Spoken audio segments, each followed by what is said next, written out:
দেশের 5 সিটি কর্পোরেশনে নিজ দলের মনোনীত প্রার্থীদের নাম ঘোষণা করেছে জাতীয় নাগরিক পার্টি এনসিপি। ঢাকার 2 সিটি কর্পোরেশন ছাড়াও কুমিল্লা, সিলেট ও রাজশাহী সিটির মেয়র প্রার্থীর নাম ঘোষণা করেছে দলটি। রবিবার রাজধানী বাংলা মোটরে দলের কেন্দ্রীয় কার্যালয়ে এক সংবাদ সম্মেলনে প্রার্থীদের নাম ঘোষণা করেন এনসিপির আহ্বায়ক নাহিদ ইসলাম।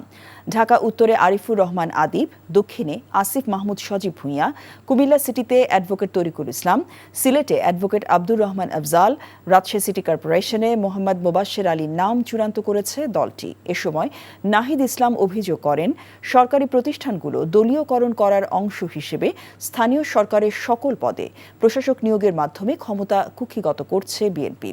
আগামী 6 মাসের মধ্যে স্থানীয় সরকারের সকল পর্যায়ে নির্বাচন দেওয়ার দাবি জানানো হয় সংবাদ সম্মেলনে।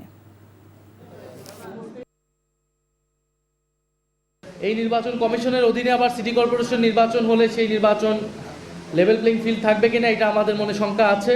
কারণ এই নির্বাচন কমিশনের প্রতি যথেষ্ট অনাস্থা তৈরি হয়েছে। জাতীয় নির্বাচনে যেভাবে ইলেকশন ইঞ্জিনিয়ারিং হয়েছে, এই নতুন সরকার যেমন বাংলাদেশের সবগুলো প্রতিষ্ঠান কুক্ষিগত করছে, বাংলাদেশ ব্যাংক থেকে শুরু করে দুদক সবগুলো রাষ্ট্রীয় প্রতিষ্ঠান, একইভাবে স্থানীয় সরকার যে প্রতিষ্ঠানটাকা যেটার সংস্কার হওয়ার সম্ভাবনা তৈরি হয়েছিল সেটাকেও তারা দলীয়করণ করে ফেলেছে, কুক্ষিগত করছে।